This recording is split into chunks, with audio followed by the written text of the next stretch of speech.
pós-graduação. Já vim aqui também em congressos, mas era muita agitação e eu não podia passear pela cidade.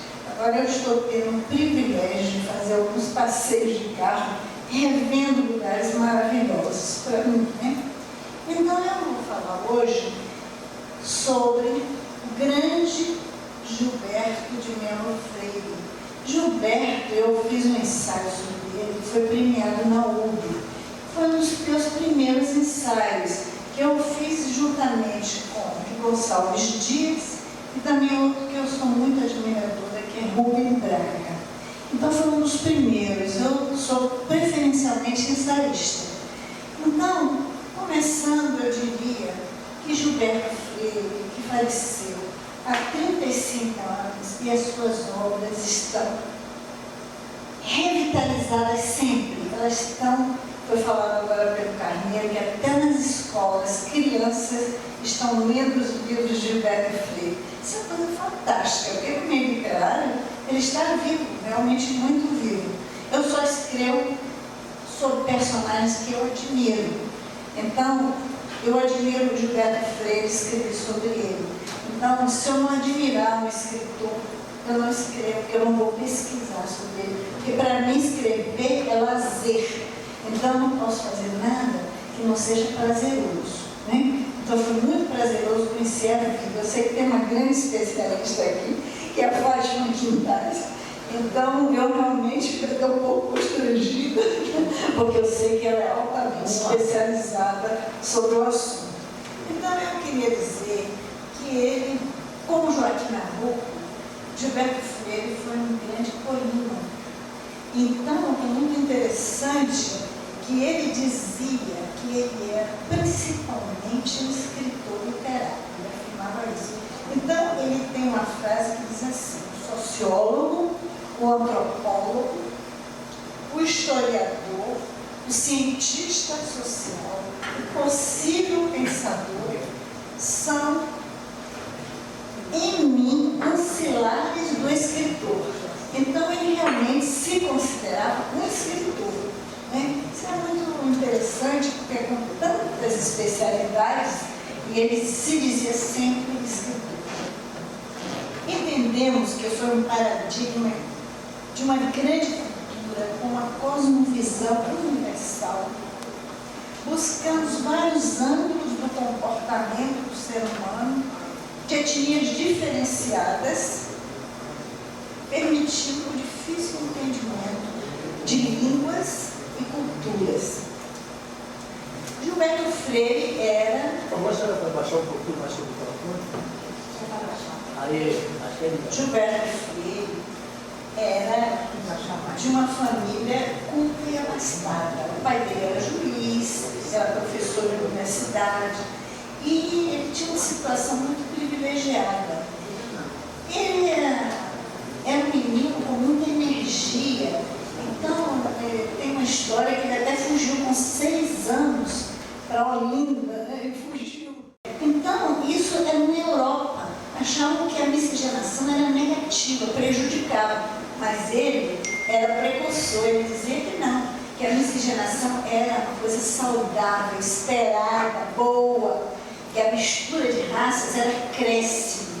Então, ele já tinha essa mentalidade, discordando das grandes autoridades médicas europeias, que achavam que não devia ter mistura. Na época do nazifascismo, isso era comum na Europa, né?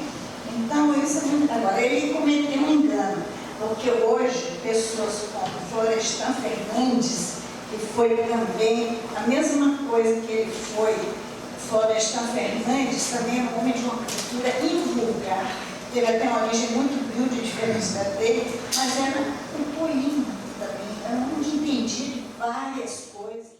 E ele discordou de Freire, sendo que não houve a democracia racial no Brasil pelo seguinte, porque o negro nunca foi inserido no contexto. E a gente sabe hoje que é uma verdade, porque até hoje existe o problema da raça negra, que nunca foi inserido, porque quando houve a libertação dos escravos, eles não tiveram apoio nenhum. Nos Estados Unidos, que é uma apartheid horrível, houve uma apartheid horrível, de proibir até casamentos interraciais, aquela coisa horrorosa, mas eles tiveram alguma ajuda do governo em tempo de uma maneira de sobrevivência, de instrução, de alguma coisa que no Brasil não houve nada.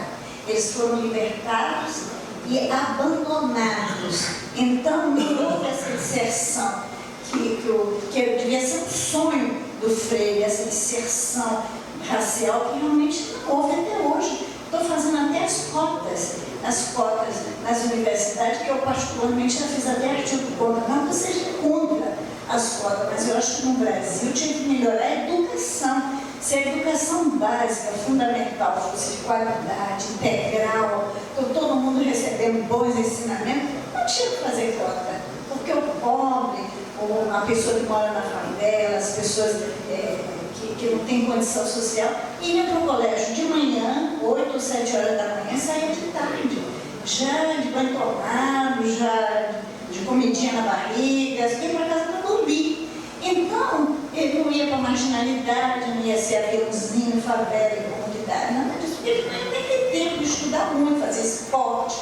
Então não tinha que ter cota, mas já que não existe isso, então tem que ter a cota para dar um prestígio ao negro que foi super prejudicado desde que foi livre. E a gente vê no Rio de Janeiro, por exemplo, que quando os guardas, os policiais prendem jovens, prendem negros.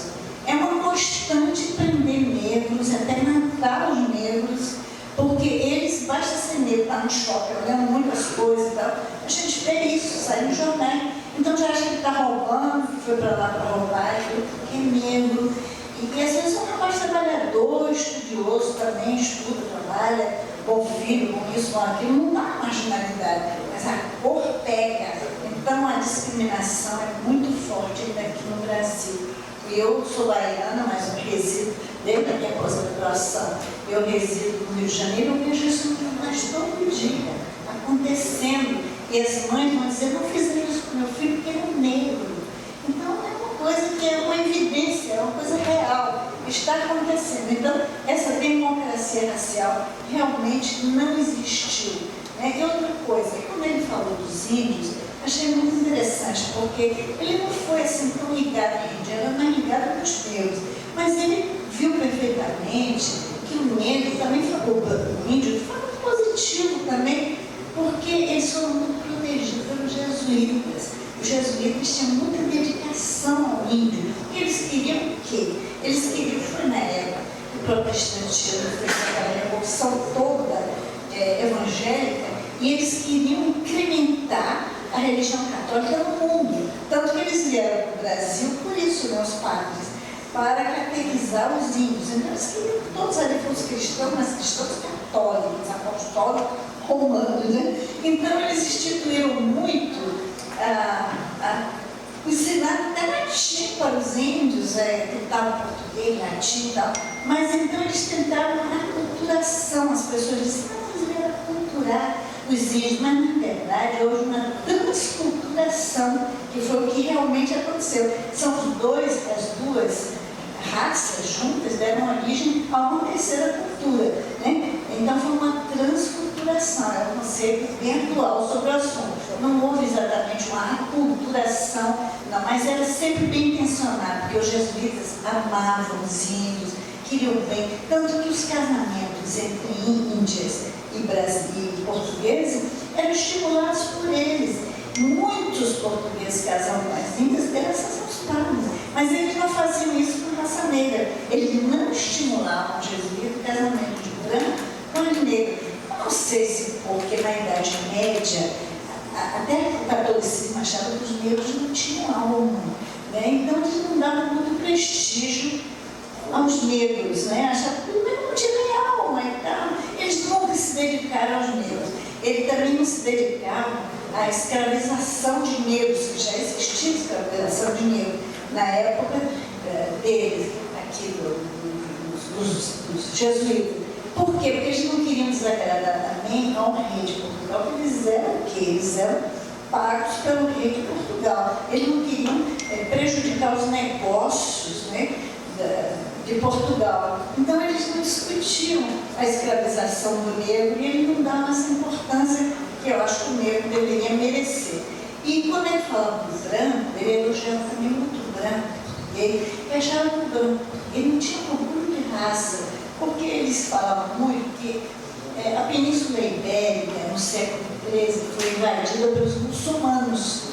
E sabe que levaram quase 8 séculos lá. E os portugueses não saíram, mesmo sendo vencidos, eles continuaram